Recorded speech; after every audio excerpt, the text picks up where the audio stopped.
अस्सलामुअलैकुम, जय हिंद दोस्तों इस वीडियो में हम बात करेंगे महाराष्ट्र इमारत इतर बांधकाम कामगार कल्याणकारी मंडल के बारे में।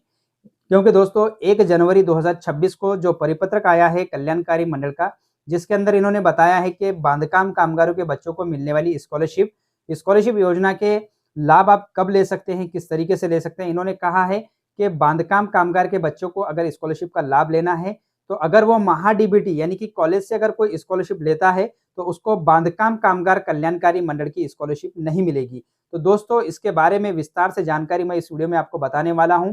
और इन्होंने रेफरेंस के अंदर जो परिपत्रक निकाला है, जो परिपत्रक आप स्क्रीन पे देख भी सकते हैं। इन्होंने 1 जनवरी 2026 को ये परिपत्रक निकाला है। महाराष्ट्र इमारत इतर बांधकाम कामगार कल्याणकारी मंडल के जो सचिव हैं, इन्होंने ये परिपत्रक निकाला है और इन्होंने रेफरेंस दिया है कि लगभग इन्होंने रेफरेंस इसके अंदर दिया है कि 30 नवंबर 2023 को एक जीआर आया था महाराष्ट्र गवर्नमेंट का।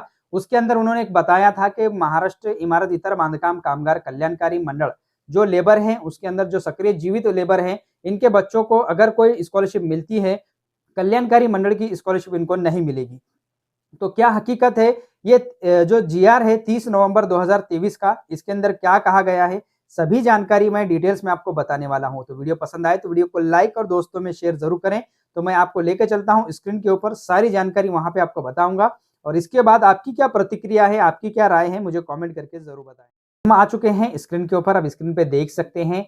यहाँ पे आप देखेंगे महाराष्ट्र शासन राजपत्र असाधारण भाग 1 एल। अब यहाँ पे देखिए गुरुवार 30 नवंबर 2023 और यहाँ पे आप देख सकते हैं 30 नवंबर का ये जीआर है और इन्होंने रेफरेंस दिया था महाराष्ट्र इमारत इतर बांधकाम कामगार कल्याणकारी मंडल के सचिव ने। तो अब इसके अंदर ये जीआर के अंदर क्या कहा गया है, क्लेम को लेकर, शिष्यवृत्ति को लेकर, मैं वो डायरेक्ट आपको बताऊंगा। तो यहाँ पे आप देखेंगे महाराष्ट्र व इमारत इतर बांधकाम कामगार रोजगाराचे व सेवा शर्तीचे अधिनियम 2007 45 ऐवजी पुढील नियम दाखल करण्यात येत आहे। 45 मंडळाची कार्य। अब इसके अंदर मंडला की कार्य क्या-क्या रहेगी, वो सारी जानकारी इसमें इन्होंने बताई है। लेकिन मैं आपको डायरेक्ट लेके चलता हूँ, बांधकाम कामगार के बच्चों को जो स्कॉलरशिप मिलती है, उसके ये जीआर के अंदर क्या कहा गया था। तो डायरेक्ट मैं नीचे लेके चलता हूँ और उसके बाद मैं नीचे लेके जाने के बाद आपको जीआर के माध्यम से बताऊंगा कि लाभार्थ्यांना मुला। अब यहाँ पे देखिए मुद्दा नंबर ब है, लाभार्थ्यांच्या मुलांच्या शिक्षणाकरिता वित्तीय सहाय्य। अब क यहाँ पे दिया है, लाभार्थ्यांच्या मुलांच्या शिक्षणाकरिता वित्तीय सहाय्य योजना पुढील प्रमाणे आहेत। एक आहे लाभार्थ्यांच्या विद्यार्थ्यांना मुलांना वित्तीय इयत्ता 1ली ते 7वी मंडळातील शैक्षणिक वर्षासाठी लाभार्थ्यांच्या प्रत्येक शैक्षणिक वर्षासाठी लाभार्थ्यांच्या प्रत्येक विद्यार्थ्यास मुलास ₹2500 ₹2500 फक्त इतके वित्तीय सहाय्य देऊ शकेल। उसके बाद 2 माध्यमिक शिक्षणासाठी विद्यार्थ्यांच्या कामगारांच्या मुलांना वित्तीय सहायता 8वीं ते 10वीं कडे आणि 8वीं ते 10वीं साठी ₹5000 इस तरीके से उन्होंने बताया है। उसके बाद 3 उच्च माध्यमिक शिक्षणाकरिता 11वी 12वी करिता ₹10,000। त्याच्यानंतर 4 इयत्ता 10वी आणि 12वी साठी ₹10,000। 5 विद्यार्थी मुलास पदवी वित्तीय सहाय्य मंडळ कोणतीही पदवी अभ्यासक्रमासाठी प्रत्येक शैक्षणिक वर्षाकरिता लाभार्थ्यांच्या प्रत्येक विद्यार्थ्यास यानी मुलास ₹20,000 फक्त इतके वित्तीय देऊ शकेल, ज्या पदवी अभ्यासक्रमासाठी संबंधित नियामक प्राधिकरण मान्यता दिलेली आहे आणि केंद्र सरकारने राज्य शासनाने मान्यता दिली आहे, अशा पदवी अभ्यासक्रमांनाच केवळ वित्तीय सहायता देण्यात येतील। अब इन्होंने ये बताया। 6 नंबर देखिए यहाँ पे, लाभार्थ्यांच्या विद्यार्थी मुलास पदव्युत्तर पदवीसाठी वित्तीय मंडळ कोणतीही पदव्युत्तर, म्हणजे यहाँ पे डिप्लोमा और डिग्री की इन्होंने बात की है। अब उसके बाद दोस्तों अब बात आती है, क्या इन्होंने ऐसा कहा था ये जीआर के अंदर कि महाराष्ट्र इमारत इतर बांधकाम कामगार कल्याणकारी मंडल की अगर योजना लेना है, स्कॉलरशिप लेना है, तो महा-डीबीटी की स्कॉलरशिप आप नहीं ले सकते, या महा-डीबीटी की स्कॉलरशिप आप ले रहे हैं तो कल्याणकारी मंडल की स्कॉलरशिप नहीं ले सकते, ऐसा इनका कहना है 1 तारीख के पत्र के अंदर। तो वो इसके अंदर कहाँ रेफरेंस दी, इन्होंने ये जीआर का रेफरेंस दिया है, तो इसके अंदर क्या कहा है वो भी देखेंगे। लाभार्थ्यांच्या विद्यार्थी मुलास पदवी के करिता ₹20,000 डिप्लोमा के लिए, और उसके बाद लाभार्थ्यांच्या वैद्यकीय अभ्यासक्रमाचा ₹1,00,000 आणि मेडिकल इंजिनिअरिंगसाठी ₹60,000। परंतु अब यहाँ पे आ गया है बात, परंतु विद्यार्थी मुलास पदवीचा अर्थसहाय्य या योजनेखालील लाभ मिळालेला आहे, असे मूल अभियांत्रिकी पदवीसाठी पाठ्यक्रमासाठी वित्तीय सहायता लाभ मिळण्यास पात्र असणार नाही। तो अब ये कौन नहीं है वो मैं आपको बताऊंगा। पॉइंट नंबर 10 देखेंगे, लाभार्थ्यांच्या विद्यार्थ्यांना मुलास संगणक शिक्षणाकरिता MSCIT करिता वित्तीय सहायता। यहाँ पे देखिए केंद्र सरकार किंवा राज्य शासनाने मान्यता दिलेली अशा अभियान वो तो यहाँ पे बता दिया। परंतु लाभार्थ्यांच्या विद्यार्थी मुलास पदवीकरिता अर्थसहाय्य या योजनेखाली लाभ मिळालेला आहे, असे मूल अभियांत्रिकी पदवी अभ्यासक्रमासाठी वित्तीय सहायतेचा लाभ मिळण्यास अपात्र असणार। यानी कि आप 2 डिग्री के लिए ये लाभ नहीं ले सकते, ये तो नॉर्मली बात है।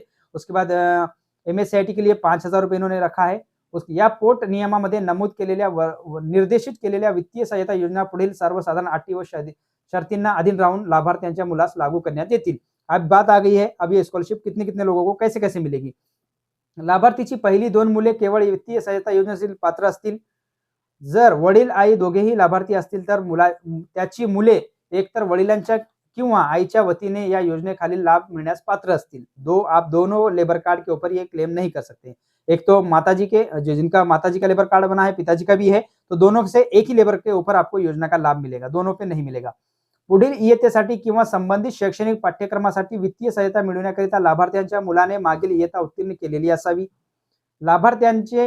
लाभार्थी त्यांचे मूल ज्या शाळेमधून किंवा संस्थेमधून मागील इयत्ता किंवा संबंधित शैक्षणिक पाठ्यक्रम उत्तीर्ण झाले आहे, त्या संबंधित शाळेची किंवा संस्थेची गुणपत्रिका सादर करावा लागेल। 5 नंबर का मुद्दा आहे, लाभार्थी त्यांचे मूल ज्या शाळेमधून किंवा संस्थेमधून इयत्ता किंवा मागील शैक्षणिक पाठ्यक्रम उत्तीर्ण झाले, त्या संबंधित शाळेचे संस्थेचे बोनाफाईड सादर करतील। 6 लाभार्थी त्यांच्या मुलाचे ज्या शाळेमध्ये किंवा संस्थेमधून मागील इयत्ता किंवा संबंधित शैक्षणिक पाठ्यक्रम पूर्ण केले आहेत, त्या संबंधित शाळेत संस्थेचा उपस्थितीचा पुरावा किमान 75% उपस्थिति सादर करतील। अब ये इन्होंने बता दिया।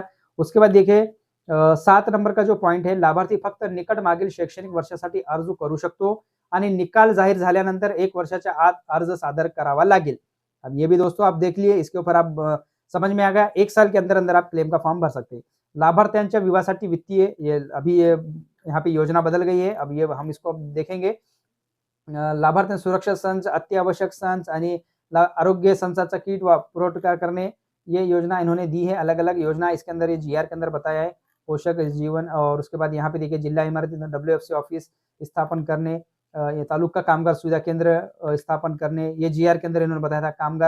कामगारांसाठी शेड नाका बांधने, इस तरीके से इन्होंने इसके अंदर जानकारी दी है। तो इसके अंदर कहीं भी इन्होंने ये नहीं बताया है कि अगर आप किसी योजना स्कॉलरशिप अगर आप लेते हैं किसी राज्य शासन या सेंट्रल गवर्नमेंट की, तो आपको बांधकाम कामगार कल्याणकारी मंडल की स्कॉलरशिप मिलेगी या नहीं मिलेगी, इसके ऊपर इसके अंदर कोई भी इन्होंने डिटेल्स में जानकारी ये GR के अंदर नहीं है। हालांकि रेफरेंस इन्होंने इसका ही दिया है। तो यहाँ पर अगर आप देखेंगे तो जो शैक्षणिक कल्याण योजना है, इसके अंदर कोई भी जानकारी इन्होंने नहीं दी है। तो अब सिर्फ यहाँ पे इतना बताया है कि लाभार्थी फक्त निकट मागील यानी कि चालू शैक्षणिक वर्ष का ही यहाँ पे क्लेम कर सकते हैं, या 1 साल पहले का भी क्लेम कर सकते हैं। अगर लेबर कार्ड आपने पहले बनाया था, उसके बाद आपने क्लेम नहीं किया है, तो वो क्लेम का भी आप फॉर्म भर सकते हैं। लेकिन यहाँ पर इन्होंने ऐसा कोई भी डिटेल्स में जानकारी नहीं दी है कि अगर आप MHA-DBT या फिर किसी कॉलेज से स्कॉलरशिप लेते हैं तो आपको कल्याणकारी मंडल की स्कॉलरशिप मिलेगी या नहीं मिलेगी, ऐसा कोई भी यहाँ पर आपको जिक्र देखने को नहीं मिलेगा GR के अंदर। दोस्तों आप भी ये GR को डाउनलोड कर सकते हैं, पढ़ सकते हैं और इसकी अधिक जानकारी ले सकते हैं। ये GR डाउनलोड कहाँ से करना है आपको, तो ये GR आपको मेरे वीडियो को डिस्क्रिप्शन में मिल जाएगा। डायरेक्ट इसको डाउनलोड करिए, उसको पढ़िए, और मेरे टेलीग्राम चैनल पे भी आपको ये मिल जाएगा, तो वहां से भी आप इसको डाउनलोड कर सकते हैं और पढ़ सकते हैं। तो दोस्तों ये छोटी सी जानकारी थी। यहाँ पर जो इन्होंने 1 जनवरी 2026 को जो परिपत्रक निकाला है, रेफरेंस 30 नवंबर 2023 का इन्होंने GR का रेफरेंस दिया था, लेकिन इसके अंदर ऐसा कोई भी यहाँ पे जानकारी नहीं दी गई है। तो बस इसके अंदर इन्होंने ये बताया है कि जो महाराष्ट्र इमारत इतर बांधकाम कामगार रोजगार से अधिनियम आहे 2023 असे म्हणावे, महाराष्ट्र इमारत इतर बांधकाम कामगार रोजगार सेवी शर्ती अधिनियम 2007च्या 45 ऐवजी पुढील 45 मंडळाची कार्य इन्होंने यहाँ पे बताई है।